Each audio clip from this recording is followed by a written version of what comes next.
A matriz divina é a rede de energia que conecta o nosso universo, constituída por uma rede de filamentos muito semelhantes àqueles presentes no nosso cérebro. Em 1944, Max Planck, o pai da teoria quântica, chocou o mundo quando disse que existe um lugar que é pura energia, onde todas as coisas têm início e simplesmente é. Segundo o pesquisador Gregg Braden, que há mais de 20 anos se dedica a esses estudos, recentes descobertas destacam a evidência de que existe realmente essa matriz de Planck, e é a matriz divina. Planck afirmava que esta matrix é a origem das estrelas, das rochas, do DNA, da vida e de tudo que existe. Microscopicamente, não há nada natural, tudo é vibração, tudo é feito de energia condensada. Vivemos em um universo de vibrações e nossos corpos são constituídos de vibrações de energia que nós emanamos constantemente. A ciência já provou, através da física quântica, que estamos todos conectados através de nossa vibração. Experimentações científicas demonstraram que nosso DNA muda com as frequências produzidas pelos nossos sentimentos e emoções, ou seja, vibrações. Isso ilustra uma nova forma de energia que conecta toda a criação. Essa poderosa energia parece ser uma rede estreitamente tecida que conecta toda a matéria e, ao mesmo tempo, podemos influenciar essencialmente esta rede de criação por meio de nossas vibrações. Os experimentos comprovaram também que as frequências energéticas mais altas, que são as do amor, impactam no ambiente de uma forma material, produzindo transformações não só em nosso DNA, mas no ambiente que nos cerca. Isto tem um profundo significado. Possuímos muito mais poder do que imaginamos. Todos nós já ouvimos falar desse poder que possuímos, principalmente através da Bíblia. Mas essa afirmação quase nunca passou de citações que entusiasmavam, mas não convenciam. Que poder é esse e por que só chegou agora ao nosso conhecimento? Tudo começou com a descoberta de um antigo manuscrito, o Grande Código Isaías, e outros textos essênios nas cavernas de Qumran, no Mar Morto, em 1946. Atribuído ao profeta Isaías, parece ter sido escrito há mais de 2000 anos e descreve tudo aquilo que a ciência quântica começou a compreender só há poucos anos atrás, ou seja, a existência de muitos futuros possíveis para cada momento de nossas vidas é que, na maioria das vezes, escolhemos inconscientemente. Cada um desses futuros encontra-se em estado de repouso, esperando ser despertado com as nossas decisões feitas no presente. O Código Isaías descreve com precisão essas possibilidades numa linguagem que só agora começamos a entender. Isaías descreve a ciência que nos ensina como escolher o tipo de futuro que queremos experimentar. A partir da declaração do manuscrito, com exemplos simples e claros, Gregg Braden nos refere que existe uma tecnologia muito usada nos tempos antigos que foi dispersa no quarto século, como resultado do desaparecimento e destruição de livros raros ou relegados às escolas mais mistérios, mas que agora, após a descoberta dos manuscritos do Mar Morto, estão reaparecendo. É uma tecnologia muito simples, conhecida universalmente com o nome de oração. Aplicando corretamente, é possível obter coisas extraordinárias além da imaginação humana. Mas claro, quem não sabe disso? A maioria pode crer. Senão, os milagres passariam a ser simples fatos cotidianos e não somente uma exceção. Com essa tecnologia, nós podemos realmente mudar o mundo. O modelo perdido de oração, que é quântico, os manuscritos achados no Mar Morto, é de uma importância considerável para a humanidade dormente, que Até os dias de hoje, muitos ainda vivem à mercê de forças espirituais aleatórias, entregando o poder de seu destino nas mãos de qualquer outro ser, menos a si mesmo. Nos mostram que nas mãos da humanidade se encerra um enorme poder, à espera de ser utilizado, mas que ainda não conhecemos. Explica como podemos escolher qual futuro desejamos experimentar em sã consciência, revelando as chaves sobre o nosso papel como criadores de nossa realidade. Entre estas chaves encontram-se as instruções de um modelo perdido de oração que é ciência quântica moderna. Sugere como o poder de curar nossos corpos, trazer paz duradoura no mundo e até mesmo prevenir as grandes tragédias climáticas que a humanidade poderia enfrentar. Em que consiste essa tecnologia da oração e em que base se apoia para que seja eficiente? Greg Braden diz que estamos sendo levados a aceitar a possibilidade de que existe um novo campo de energia acessível e que o nosso DNA se comunica com os fótons por meio deste campo. A chave para obter um resultado entre os mundos possíveis já existentes reside em nossa habilidade para sentir que nossa escolha já foi feita, criada e já está acontecendo. Vendo a oração desse modo, como sentimento, nos leva a encontrar a qualidade do pensamento e da emoção que produz tal sentimento. Viver como se o fruto de nossa prece já estivesse a caminho. A partir dessa perspectiva, nossa oração, baseada nos sentimentos, deixa de ser algo por obter e se converte em acessar o resultado desejado que já está criado. Com as palavras de seu tempo, os essênios, os primeiros suspeitados de serem os responsáveis da conservação do conhecimento originário, nos lembram que toda oração já foi atendida. Qualquer resultado que possamos imaginar e cada possibilidade que sejamos capazes de conceber é um aspecto da criação que já foi criado e existe no presente em um estado adormecido de possibilidades. Dessa forma, o futuro não é determinístico, estabelecido, mas pode ser também alterado. Os essênios tinham uma visão holística da vida e, justamente por isso, consideravam os desequilíbrios da Terra como um espelho dos desequilíbrios do corpo físico do homem. Mesmo as catástrofes naturais, as mudanças climáticas, são espelhos de grandes mudanças que estão ocorrendo na consciência humana. Hugh Everett III, um físico da Universidade de Princeton, estudou a possibilidade de universos paralelos, chamados de ponto de escolha, o momento em que se pode sobrepor um efeito sobre outro no decorrer de um evento. O ponto de escolha é a possibilidade da abertura de um vácuo, de uma ponte que permite mudar o caminho, passando para um outro resultado que se encontra em outro caminho paralelo. Em síntese, é algo que nos permite dar um salto quântico de uma sequência de efeitos já experimentada a uma nova sequência com um êxito diferente. É como se a mesma história fosse escrita, prevendo diferentes finais. Em um certo ponto, nos encontramos em uma bifurcação, que nos permite obter um resultado, ao invés do outro. Por exemplo, se eu passo por um corredor, posso escolher de entrar nas salas que estão à direita ou as que estão à esquerda, mas só no final do corredor posso sair e mudar de rumo, encontrar uma encruzilhada.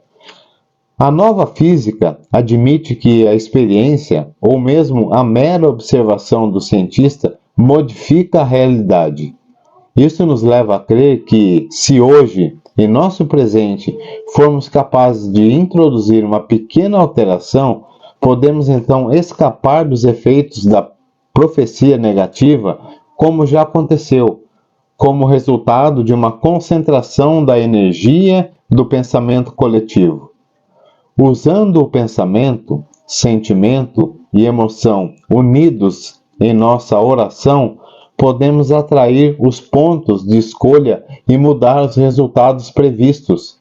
Tudo isso, no fundo, nos leva à conclusão de que há uma profunda ligação entre nossos pensamentos coletivos, nossos sentimentos e nossas expectativas e a realidade externa.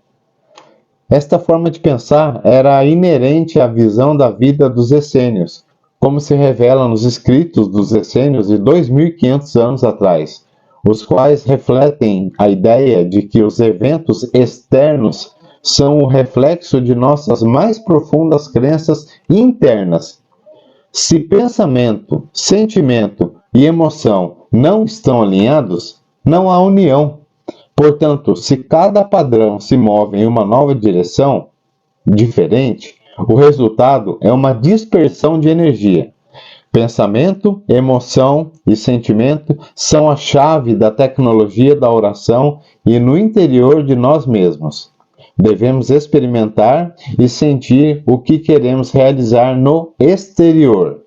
Precisamos sentir isto no corpo, nos pensamentos e sentimentos. Podemos dar o que temos, podemos expandir para fora de nós o que somos. Aquilo que desejamos deve realizar-se contemporaneamente no pensamento, no sentimento e no corpo humano. O pensamento e a emoção devem primeiro ser considerados separadamente e depois em conjunto, porque o pensamento deve ser o sistema de orientação que direciona as nossas emoções. Como se realiza? O pensamento, mesmo sob a forma de imaginação, determina para onde direcionar a atenção e a emoção. A emoção é a energia que nos faz ir na direção desejada, é a fonte de poder. Para Braden, nos externos existem apenas duas emoções, o amor e a sua falta, muitas vezes identificada como medo. Logo, se você não está no amor, você está no medo. E o medo atrai sempre aquilo que se teme. Sentimento é a união de pensamentos e emoção. De fato, para experimentar um sentimento, precisamos ter uma ideia e uma emoção. Então, o sentimento é a chave da oração, porque a criação responde ao mundo do sentimento humano. Então, primeiro é importante entender e estar ciente dos pensamentos e emoções representados por nossos sentimentos, porque às vezes expressamos pensamentos que fundamentam emoções diferentes do que afirmamos, e assim acabamos por realizar efeitos indesejáveis ou fazemos de formas que nossa oração não funcione. Os pensamentos em si mesmos podem transportar certas expectativas, permanecendo potenciais desejos, mas são inertes se não forem acompanhados pelo poder da emoção. Muitas vezes, porém, a emoção que acompanha um desejo caminha na direção oposta ao nosso desejo, mas não somos conscientes. Se, por exemplo, desejo uma saúde melhor, sob o pensamento de melhora está introduzido o medo da doença, da pouca saúde que se tem, e essa emoção capacita exatamente o que se teme, a doença. Mesmo no nível de pensamento está dizendo melhora, implicitamente me focalizo em não suficiente, e se pensamos de não haver o suficiente, inconscientemente nos sentimos infelizes, ansiosos. Lembremos-nos das palavras do Evangelho: quem quiser, pois, salvar a sua vida, perdê-la-á. Isso pode significar que qualquer um que tenta se defender daquilo que pode prejudicar a sua vida, acaba focando a atenção justamente sobre o que se quer evitar, atraindo-o. Braden diz que nós mergulhamos na possibilidade da criação um sentimento em forma de imagem que é parte da energia suficiente para desenvolver uma nova possibilidade. A chave deste sistema, no entanto, é que a criação restitui exatamente o que a nossa imagem mostrou. A imagem mostra a sopa da criação, onde colocamos a nossa atenção. A emoção que ligamos à imagem atrai a possibilidade da manifestação dessa imagem. Quando nós não queremos algo, uma emoção baseada no medo, nosso medo, na verdade, alimenta o que nós dizemos de não querer. Por que só tomamos conhecimento agora desse tipo de poder? Até a Bíblia parece dizer que temos um poder desconhecido e talvez, não por acaso, essa chave de leitura foi descoberta só em 1995, em um momento em que poderia haver uma consciência suficientemente alta entre as massas, que permite usar esse poder. A humanidade desenvolveu uma nova consciência planetária graças à força da tecnologia de oração em massa. Diz Greg Braden que Deus é puro amor, é energia, e por ser energia, não morre, não desaparece, é imortal e está em todos os lugares. E como somos a imagem e semelhança de Deus, sabemos que somos energia, e hoje podemos provar isso. Somos seres espirituais e não seres feitos de matéria. Vimos que, geneticamente, nosso DNA muda com as frequências que produzem nossos sentimentos, e que as frequências energéticas mais altas são as do amor. Elas impactam no ambiente de uma forma material, produzindo transformações não só em nosso DNA, mas em todo o ambiente. Quanto mais amor deixarmos fluir por nossos corpos, mais adaptados estaremos para enfrentar o que possa acontecer em nossas vidas. E podemos conduzir todo o planeta mediante nossos pensamentos positivos em conjunto para o melhor futuro possível. Gente, que delícia de assunto, que delícia de explicação.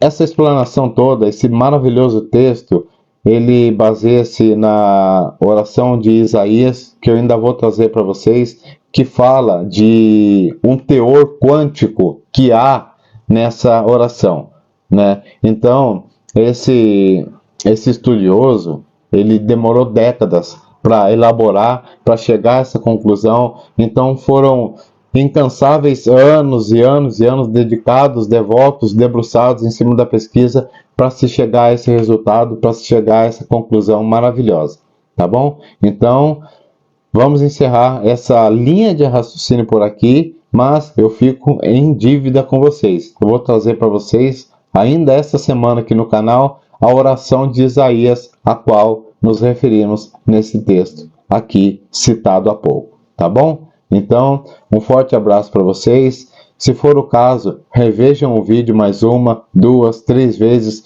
Compartilhem esse vídeo com pessoas que vocês têm certeza que têm a mente aberta, a mente expansiva para assimilar essas ideias, né? E você vai ver o quão proveitoso vai ser difundir essas ideias que parecem que abrem nossa mente, quase que literalmente, e colocam coisas lá que jamais imaginaríamos. Porque nós estamos cegos, nós estamos lapidados pelo nosso marasmo do dia a dia. E não podemos ser assim, gente. A gente tem que abrir nossa cabeça para novos e amplos formas de pensamento. Tá bom? Então, sem mais delongas, obrigado pela atenção de vocês. Obrigado por você que ficou comigo aqui até agora. Foi um prazer ler esse texto para vocês. É um texto maravilhoso. Tá certo? Então, nos vemos no próximo vídeo, onde eu trarei para você a leitura da oração de Isaías, a qual refere-se esse texto maravilhoso. Tá certo? Muito obrigado mais uma vez e até a próxima, pessoal.